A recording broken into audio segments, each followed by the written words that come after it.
Allons-y. Eh bien, bonjour et merci d'être venu à cette petite presse sur déployer une Spring Cloud Function dans AWS Lambda. Merci d'avoir sacrifié votre sandwich pour venir à midi. Mon nom, je suis Sébastien Moreno, je suis consultant DevOps chez Hippon Technologies et je fais du conseil depuis 18 ans, donc je suis un vieux. Voilà. Hippon, en quelques mots, donc c'est une société de conseil d'environ 300 collaborateurs qui fait aussi bien du conseil sur développement jusqu'à l'hébergement, jusqu'au cloud, etc. Alors le sujet qui se cache un petit peu derrière le nom un peu compliqué de cette presse, c'est le serverless, bien sûr. Alors qu'est-ce que c'est que le serverless, vite fait, avant de passer sur Cloud Function? En fait, il faut voir ça un petit peu comme une évolution du cloud vers une notion où on s'abstrait complètement de l'infrastructure, on s'abstrait des technos qui sont derrière, on se base principalement sur un runtime, choisir un langage en particulier, et avoir une architecture de type fonction, principalement. Donc ça veut dire que, contrairement à la plupart des autres technologies comme IaaS, PaaS, etc., on n'est pas dans un mode instancié, c'est-à-dire que le serveur, la fonction serverless n'est pas en train de tourner constamment en fait sur notre cloud. Elle est uniquement active quand elle est instanciée sur base d'événements. Vous voyez ce que je veux dire? Donc pour ça, donc, on a besoin de deux choses concrètement. On a besoin d'avoir déjà une fonction. Donc un langage qui puisse être développé sous forme de fonction, pouvoir développer une fonction techniquement, et aussi d'avoir un cloud provider qui nous permet d'exécuter des fonctions.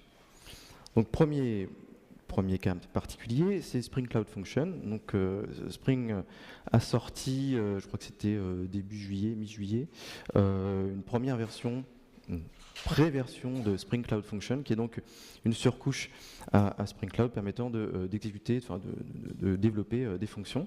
Là, actuellement, ils sont encore en Milestone 1, donc ça reste encore très très frais. Il y a 2 semaines, ils ont sorti la Milestone 1. Donc ce qu'on va voir là est susceptible de pouvoir changer plus tard. L'idée, c'est quoi derrière tout ça?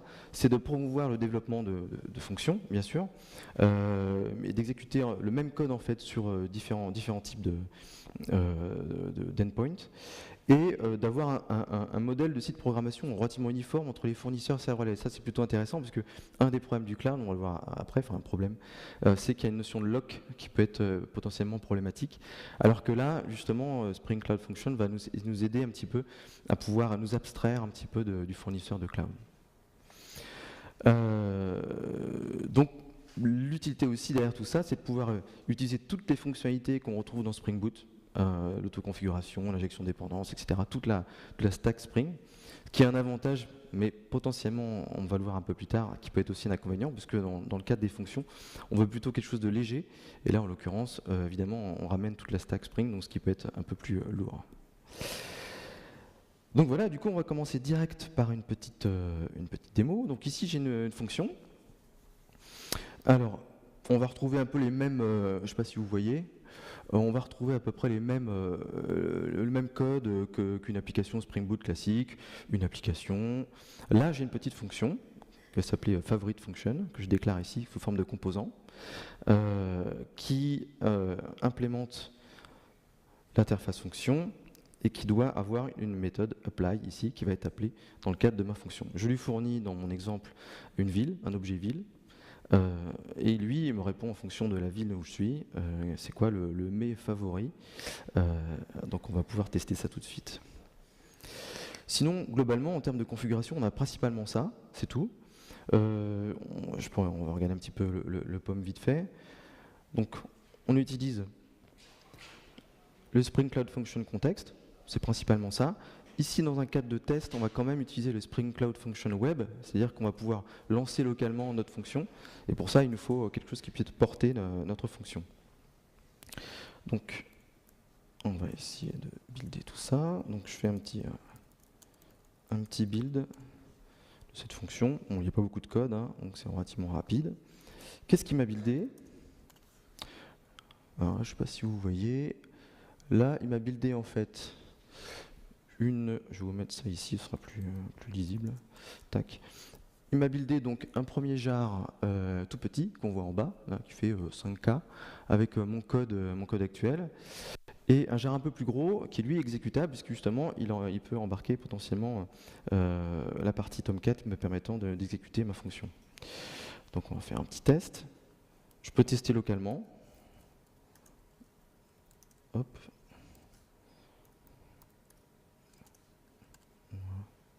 Ah. Si je ne mets pas mon jar, ça ne va pas marcher. Voilà. Hop, là il est en attente. Alors, on n'est pas vraiment dans le même cadre qu'une fonction, puisque là, on instancie quelque chose. Dans le cadre du test, on a un serveur qui tourne, mais qui expose notre fonction.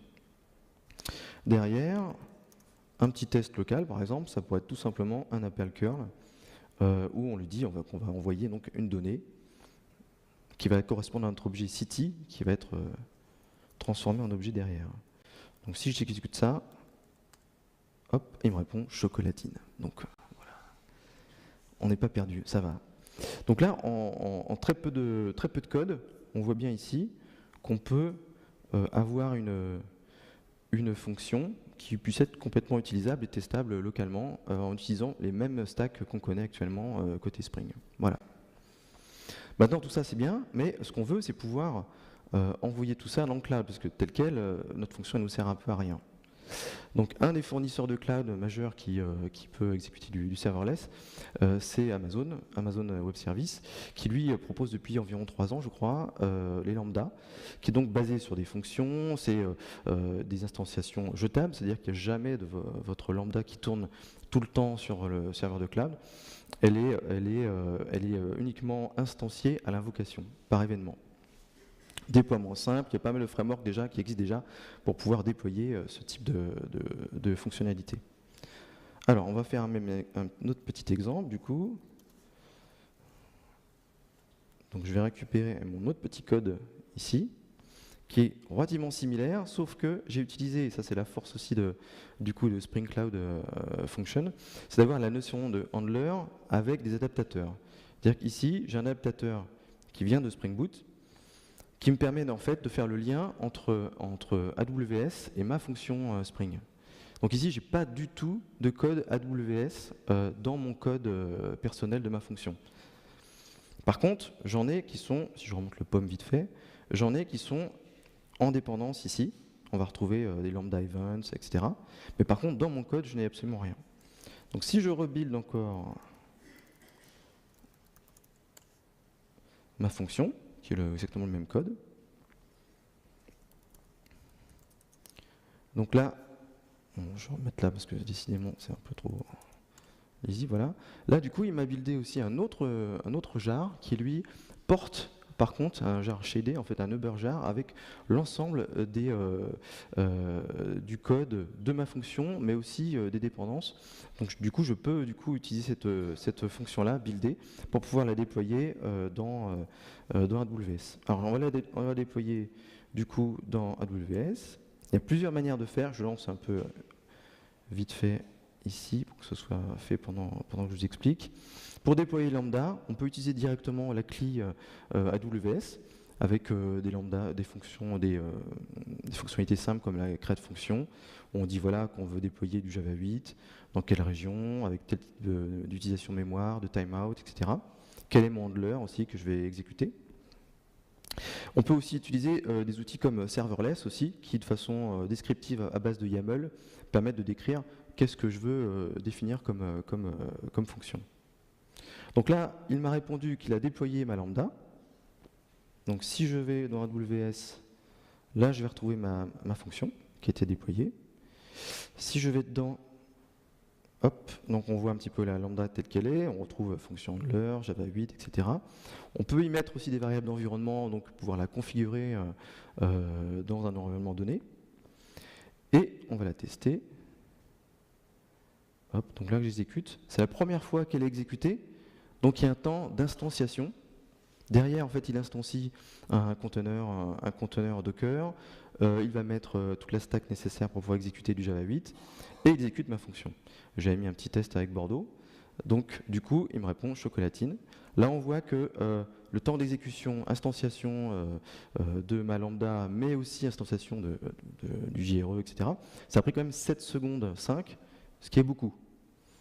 Si je reteste derrière, par contre, on voit que le temps est beaucoup plus limité.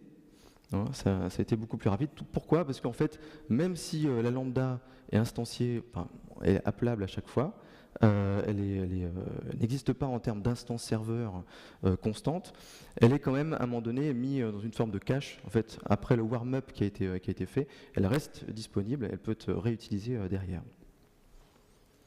Mais évidemment, au bout d'un certain temps, elle revient à un état complètement mort.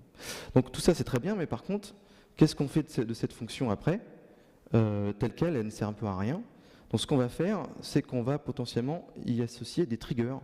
Puisqu'en fait, la logique de développement de fonctions, c'est une logique où on est basé sur des événements. Et la grande force d'ailleurs d'AWS Lambda, c'est pouvoir s'intégrer avec beaucoup de services de chez AWS. La Lambda peut être appelée par la Gateway API, par du commit de code, par un fichier déposé dans un stockage S3, par une notification, par une pose de message dans une file SQS, etc., etc. Donc ma Lambda, telle qu'elle, qui elle est donc installée mais qui ne tourne pas sous forme de serveur, peut être appelée par quasiment tous les services actuels d'Amazon. Ça, c'est plutôt intéressant. Si on fait vite fait une petite API, là, par exemple, je lui dis, voilà, je veux faire une API par rapport à ma lambda. Hop, je lui dis de créer, là, il m'a dit qu'il a créé donc une petite API. Je vais dans l'API. Je lui rajoute une petite méthode d'accès en post. On va dire qu'on va vouloir poster un message dans l'API Manager, et du coup, il va m'exécuter ma lambda.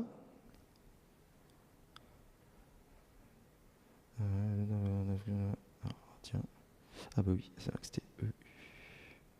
Voilà, tac. Favorite fonction, save. Hop.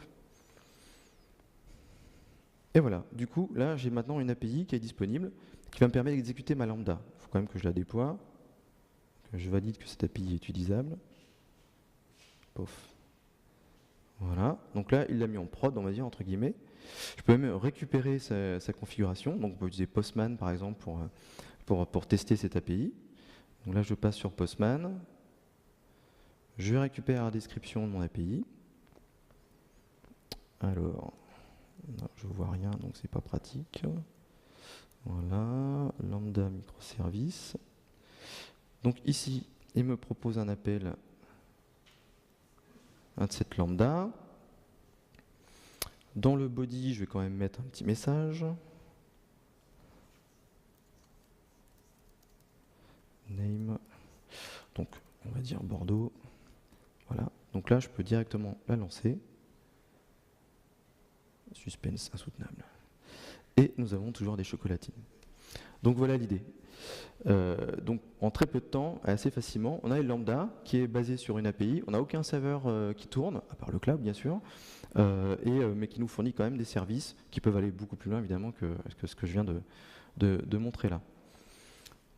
Du coup, comment ça marche en termes de prix?